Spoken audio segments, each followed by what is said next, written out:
student, welcome to the physics class. Student, revision is going on. Now today is the part third revision. In this chapter we will do some numerical problems and Gauss theorem. चलिए student start करते हैं हम Gauss theorem से. तो Gauss theorem क्या कहती है? What is Gauss theorem? According to Gauss theorem सबको पता है, थोड़ा फॉर्मूला लिख देता हूँ मैं इसको. According to Gauss theorem the net charge या नेट फ्लक्स कहेंगे हम, net flux through the closed surface is equal to 1/epsilon naught times of charge q enclosed by the closed surface. That is flux phi e is equal to integration closed E ds vector is equal to q upon epsilon naught. Charge sorry flux जो number of electric field line है passing through any surface will be equal to 1/epsilon naught times to charge enclosed by that particular closed surface. This is known as the Gauss theorem. इसको हम Gauss theorem कहते हैं. इसका proof भी आपसे पूछा जा सकता है. प्रूफ हम किस तरीके से ले लेंगे? ये हमने एक सरफेस लिया. अब देखिए हम पॉइंट चार्ज की बात कर रहे हैं. अगर चार्ज क्यू है प्लस क्यू तो इसका एक गॉसियन सरफेस बनेगा. सबको पता है ये कि गॉसियन के जो गॉस लॉ के एप्लीकेशन है तो वो एक जो है किसी पर्टिकुलर गॉसियन सरफेस पर डिपेंड करते हैं. देखिए यहाँ पर हम दो ही सरफेस लेके चलेंगे, एक स्पेरिकल और एक सिलेंड्रिकल. जब हम शीट करेंगे वायर का नाम लेंगे तब हम सिलेंड्रिकल. जब हम पॉइंट चार्ज की बात करेंगे in that case we will consider the spherical Gaussian surface. Is that clear student? Now let's start. Suppose that the radius is r. in this case you have to consider the small area that is ds and the electric field E and area both are acting in same direction. दोनों के दोनों हमारे same direction में act हो रहे हैं. तो what is electric field? Electric field is K Q upon R square because R is the distance. Okay, जहाँ पर हम एरिया को कंसिडर कर रहे हैं ये हम लेके चल रहे हैं. तो theta is equal to zero. Theta zero है हमारा. हम फ्लक्स क्या कह सकते हैं? Phi is equal to integration E D S. E D S की अगर हम बात करें तो E D S cos theta. इसको ओपन कर लेते हैं. इसकी बात कर रहे हैं E D S cos theta. इसको हमने ओपन किया और जब हम ओपन कर रहे हैं यहाँ पर थीटा जीरो है तो ये आ जाएगा E outside closed surface of D S. This is the surface and what is the D S means what is the area of sphere. वो डायरेक्टली हम यहाँ पर लिख सकते हैं that is total area of the sphere. What is the total area of the sphere? The total area of the sphere is 4 pi r square. तो E into 4 pi r square ये हमारा total area हो गया surface का जिसकी हम बात कर रहे हैं. This one is total area and ये जो इक्वल चल रहा है हमारा फ्लक्स के इक्वल चल रहा है. Right, pi E is equal to E into 4 pi r square. Okay, तो E की वैल्यू अभी हमने क्या निकाली है स्टूडेंट? के क्यू. के की वैल्यू हम यहाँ पर पुट कर देते हैं 1/4 pi epsilon naught Q upon R square into 4 pi R square. 4 pi R square से 4 pi R square Q upon epsilon naught. Hence proof. This is known as Gauss theorem. इसको क्या कहते हैं हम? Gauss theorem. तो Gauss theorem को हमने कैसे प्रूफ किया student? This is the way. हमने कैसे प्रूफ किया गॉस थ्योरम को? एक स्फीयर की फॉर्म में. चलिए अब हम इसके थोड़े से एप्लीकेशन ले लेते हैं. एक दो एप्लीकेशन मैं बता देता हूँ फिर आप जो है घर पे कुछ ट्राई कीजिए क्योंकि इससे रिलेटेड क्वेश्चन आता ही आता है. मैं आपको बता रहा हूँ क्वेश्चन मिलेगा ही मिलेगा आपको. फ्लक्स से रिलेटेड क्वेश्चन आ सकता है न्यूमेरिकल और कंसेप्चुअल कि भाई कोई भी क्यूब दे दिया, कोई एक सिलेंडर दे दिया, उसके अकॉर्डिंग आपको जो है बताना है कि what is the electric flux. Now अब हम गॉस थ्योरम की हेल्प से कुछ नई चीज़ें करेंगे. जैसे हमें प्रूफ करना है या फिर करना है कि एप्लीकेशन कहेंगे हम इसको कि हमें कूलम्ब्स लॉ प्रूफ करना है. ये भी हम कर सकते हैं. इजी है, ये हमने अभी किया है. कूलम्ब्स लॉ प्रूफ करने के लिए आपको क्या करना होगा? देखिए यहाँ तक हम पहुँच गए थे अभी अभी. तो मैं कहता हूँ फर्स्ट नंबर पे हम क्या ले लेते हैं, एक ही लाइन में करते हुए चलेंगे. It's a revision. Recall all the topic we have did during two class. So how we can do it easy. तो देखिए Coulomb's law from Gauss theorem. चलिए इसको लेके चलते हैं। अभी अभी जस्ट हमने जो फाइंड किया है दैट इज पाई। जब भी हम एप्लीकेशन की बात करेंगे आपको इसकी ट्रिक बताता हूँ कैसे ध्यान रखना है। कोई भी एप्लीकेशन आए, कुछ भी आ जाए, आपको ध्यान रखना है दो फॉर्मूले हैं। Phi E is equal to integration E D S. Firstly आप ये फॉर्मूला यूज करेंगे। उसके बाद दूसरा फॉर्मूला है phi is equal to Q upon epsilon. दोनों को इक्वल रख देंगे, आंसर आ जाएगा आपका। You can find answer, but in this case we want to find out the Coulomb's law means force. F is equal to 1/4 pi epsilon naught Q naught upon R square. Q1 Q2 कह दो, depends करता है। Okay तो phi ई just अभी हमने find किया था E into 4 pi R square, right. अब phi E is equal to Q upon epsilon naught, दोनों को इक्वल रख दीजिए। Q upon epsilon naught is equal to E into 4 pi R square. तो it will become E is equal to Q upon 4 pi epsilon naught r square. This will become electric field. Now what is force? Force will be equal to force देखिए student किसके equal होगा, E Q naught, right. तो F is equal to E की value रखिए और 1/4 pi epsilon naught Q naught upon R square. This is Coulomb's law. Simple सी बात है, राइट। सेकंड एप्लीकेशन पर आइए। सेकंड एप्लीकेशन क्या है हमारा? सेकंड एप्लीकेशन है Gauss theorem, electric field due to infinite charge wire. Electric field using Gauss theorem, using Gauss theorem,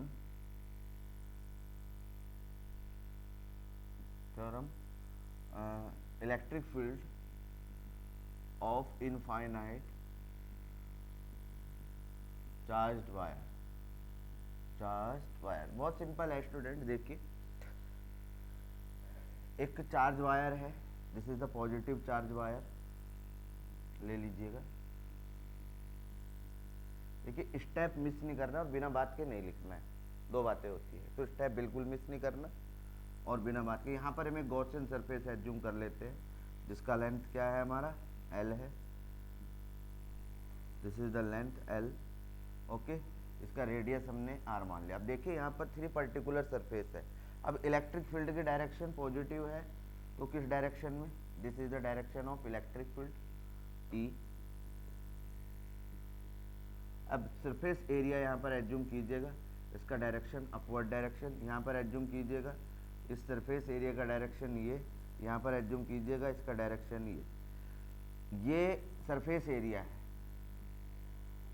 ये surface area, right.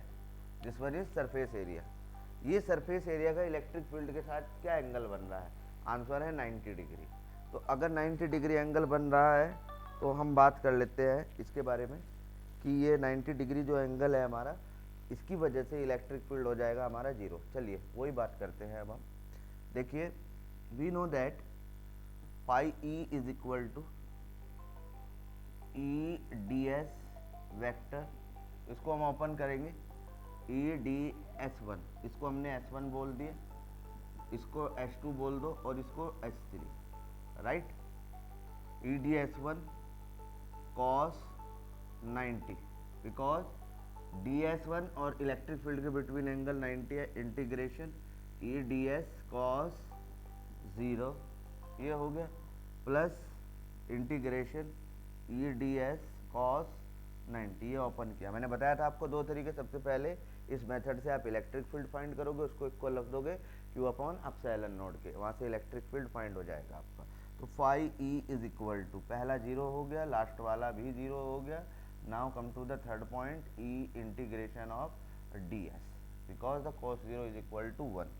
So phi E is equal to E, what is the surface area, 2 pi R L, 2 pi R L, right. Pi E को हम क्या कह सकते हैं, Q upon epsilon not E into 2 pi R L. Now what is the value of Q in form of linear charge density, that is equal to lambda L upon, okay, यही होती है हमारी lambda is equal to Q upon L. This is the surface charge density. You have to place the value of Q here. So what is the value of Q is lambda L. So you have to place epsilon naught is equal to 2 pi R L E. L will be cancelled out and E will become lambda upon 2 pi epsilon naught R L. It's a very simple. ये बहुत simple way में अपने को करना है. This is known as first या second application of Gauss law. ठीक है स्टूडेंट, अब हम आगे बढ़ते हैं. थोड़ा सा आगे बढ़ते हुए एक मैं शीट वाला बता देता हूँ आपको, शीट का कैसे होगा. और इसके केस में देखिए, इसके केस में बड़ा इंटरेस्टिंग है, आपसे ग्राफ भी पूछा जा सकता है इलेक्ट्रिक फील्ड एंड आर के between. This is E, this is R. It's a parabolic graph. देखिए ग्राफ का अपना बहुत बड़ा रोल है. ग्राफ आपको आने ही चाहिए कि किस तरीके से हम इनको जो है ड्रॉ कर सकते हैं, उसके आपको टेक्निक्स आनी चाहिए ग्राफ की. ठीक है स्टूडेंट, चलिए आगे बढ़ते हैं. अब हम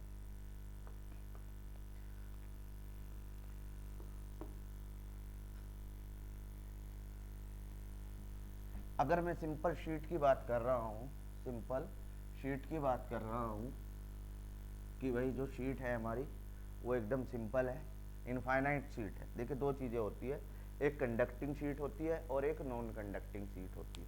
जब हम नॉन कंडक्टिंग की बात करते हैं, in that we will consider two area, two surfaces. Due to that the electric field और flux will become double, and in conducting there will be only one surfaces. Okay, तो चलिए इसको discuss कर लेते हैं हम, किस तरीके से हम यहाँ पर लेके चलते हैं इसको. ठीक है स्टूडेंट, तो डिस्कस करते हैं नॉन कंडक्टिंग. थर्ड नंबर पे मैं बात कर रहा हूँ, non conducting infinite charged plane sheet. कैसी है हमारी ये? This sheet is non conducting. So ये एक बना लेते हैं, ऐसे भी कोई डिजाइन सा जो आपको अच्छा लगे वो बना लीजिए. This is positive charge, positive charge sheet है भैया ये. तो ये नॉन कंडक्टिंग अगर है तो इसका जो मैंने बताया था आपको, जो हम गॉसियन सरफेस लेंगे that will be only cylindrical. Okay, इसका ये एरिया इधर, ये इधर, इसका इलेक्ट्रिक फील्ड और एरिया दोनों एक साथ वर्क कर रहे हैं. इसका भी इलेक्ट्रिक फील्ड एंड एरिया दोनों एक साथ वर्क कर रहे हैं. So the electric field, sorry flux जो है हमारा दैट विल बिकम डबल. तो किस तरीके से हम इसको समझते हैं? Flux is equal to pi E is equal to E into A. अगर this one area is A, so E A plus E A. तो phi E is equal to 2EA, right.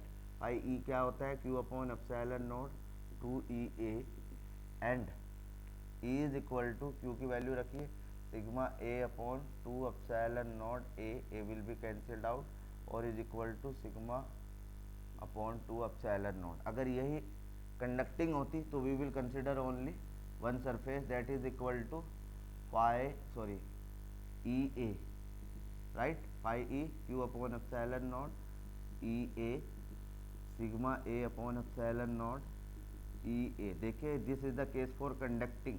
ये बच्चों ध्यान रखना, कंडक्टिंग के लिए और non conducting के लिए. This one is the case for conducting. A will be cancelled out और E is equal to sigma upon epsilon not.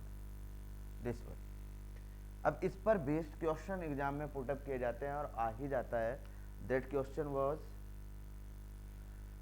कि 2 पैरेलल शीट्स है. मैं आपको इसका पूरा एप्लीकेशन का क्वेश्चन बना के देता हूँ, वो आप कीजिएगा और ट्राई कीजिएगा, क्योंकि आता है ये क्वेश्चन एग्जाम्स के अंदर. ठीक है ना. तो कल हम कैपेसिटर स्टार्ट करेंगे, सॉरी इलेक्ट्रिक पोटेंशियल. ओके, बात कर रहा हूँ मैं आपसे क्वेश्चन फर्स्ट. अगर 2 प्लेट है, मैं पूरा सॉल्यूशन आपको हिंट दे के जाऊँगा करना कैसे होगा. ये positive surface charge density is positive here plus sigma 1 कह देते हैं हम इसको. देखिए यहाँ डायरेक्शन का बहुत बड़ा खेल है बेटा. ये फर्स्ट सीट है, ये सेकंड सीट है,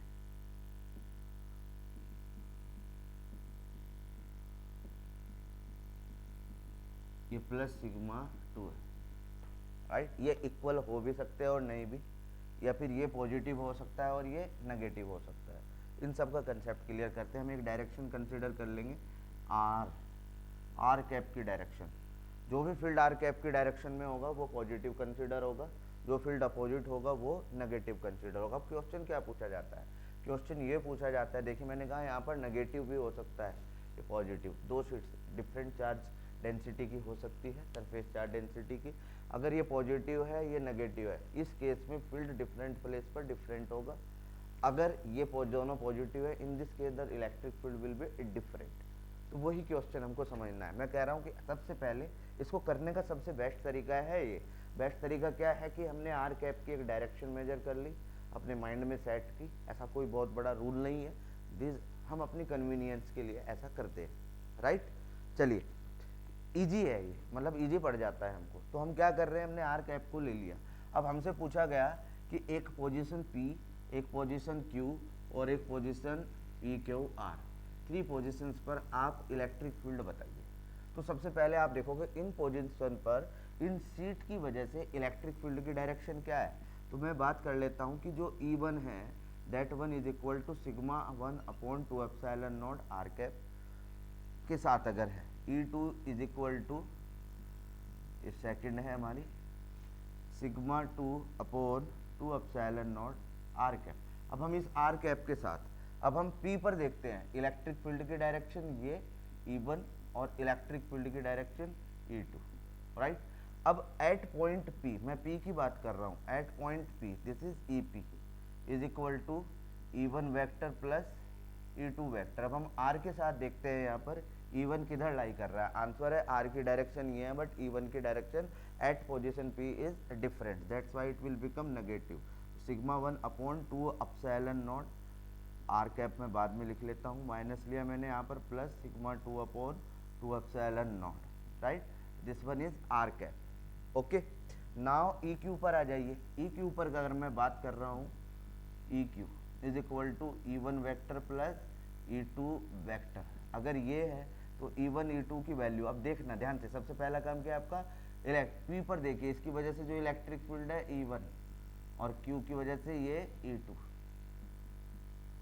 सॉरी इस सेकंड शीट की वजह से अपोजिट डायरेक्शन में है। तो यहाँ पर क्या करेंगे, EQ vector is equal to E1, what is the value of E1, sigma 1 upon 2 epsilon naught, ठीक है ना।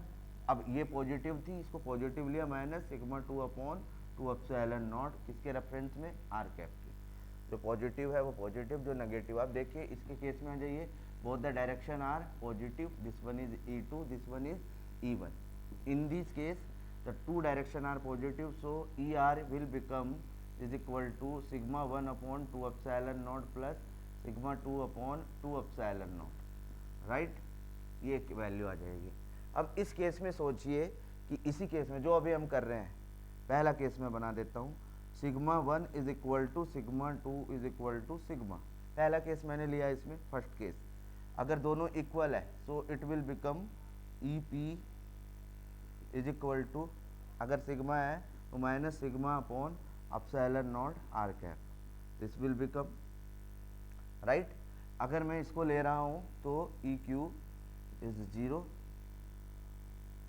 ठीक है ना।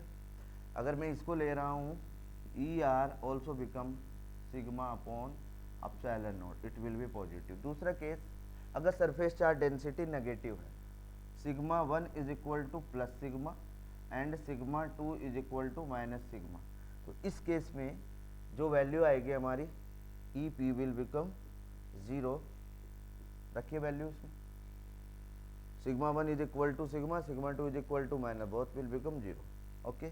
EQ पर क्या आएगी वैल्यू, जैसे minus minus will become plus, यानी कि डायरेक्शन यहाँ पर चेंज हो जाएगी, it will become sigma upon epsilon naught R cap की डायरेक्शन में ये होगा, राइट। फिर ER is also 0. These are the case normally asked in your question paper. So all these the question you have to do in your notebook and try to other question belongs to NCERT. Next chapter, that is electric potential, we will start in next period. तो मैं आपको यही बताता रहूँगा, थोड़ी energy देता रहूँगा, you can study better at your home. If you face any problem, you are not unable to solve any question, you have to contact me. Till then, have a nice day. Thank you.